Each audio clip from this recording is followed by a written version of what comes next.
जब भगवान शिव की पत्नी माता सती के पिता ने यज्ञ का आयोजन किया था, लेकिन भगवान शिव को आमंत्रित नहीं किया गया था, जिससे उनका अपमान हुआ था।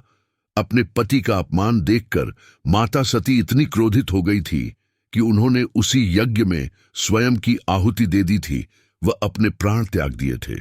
माता सती के देह त्याग से भगवान शिव इतने ज्यादा क्रोधित हो गए थे कि उन्होंने मोह माया से नाता तोड़ लिया। वह लंबी ध्यान साधना में चले गए।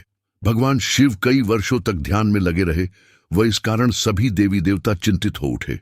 विश्व कल्याण के उद्देश्य से सभी देवी देवताओं ने महादेव को साधना से जगाने का निर्णय लिया, लेकिन किसी में भी इतना साहस नहीं था।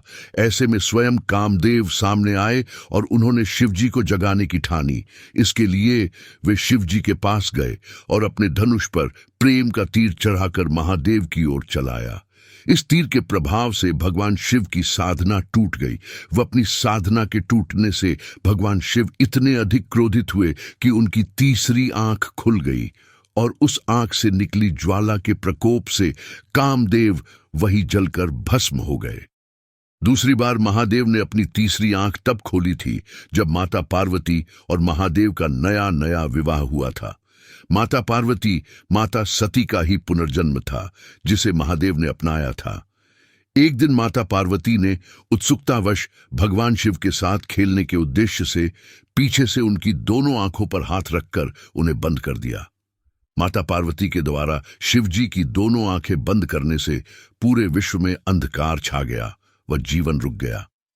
तब विश्व को बचाने व उसे ऊर्जा देने के उद्देश्य से भगवान शिव ने अपनी तीसरी आंख खोली। इस बार तीसरी आंख किसी के विनाश के उद्देश्य से नहीं, अपितु विश्व कल्याण के उद्देश्य के लिए खोली गई थी। एक बार देवराज इंद्र और गुरु बृहस्पति भगवान शिव से मिलने कैलाश पर्वत गए थे। तब भगवान शिव उनके साथ मस्ती करने के लिए कैलाश में कहीं छुप गए। भगवान शिव को न पाकर और उनके छुपे होने के कारण इंद्रदेव का अहम जाग उठा और उन्होंने क्रोधित होकर भगवान शिव पर अपना वज्र चला दिया। ये देखकर शिव जी क्रोधित हो गए और इसी क्रोध में उन्होंने अपनी तीसरी आंख खोल दी। उस समय गुरु बृहस्पति के द्वारा बीच बचाव करने पर देव इंद्र की जान बच सकी थी।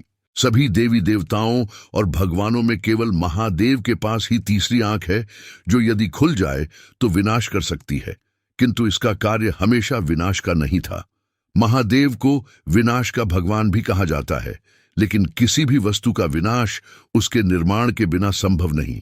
इसीलिए जिसके पास विनाश की शक्ति है, उसी के पास निर्माण की भी, अर्थात देवों के देव महादेव ही रचयिता और विनाशक हैं। समय समय पर महादेव ने तीसरी आंख या तो क्रोध स्वरूप खोली है या तो विश्व के कल्याण के उद्देश्य से। ये सभी कथाएं पूर्ण रूप से शिव पुराण से की गई हैं। ऐसी ही महादेव की रोचक कथाएं सुनने के लिए हमारे चैनल को सब्सक्राइब कर दीजिए।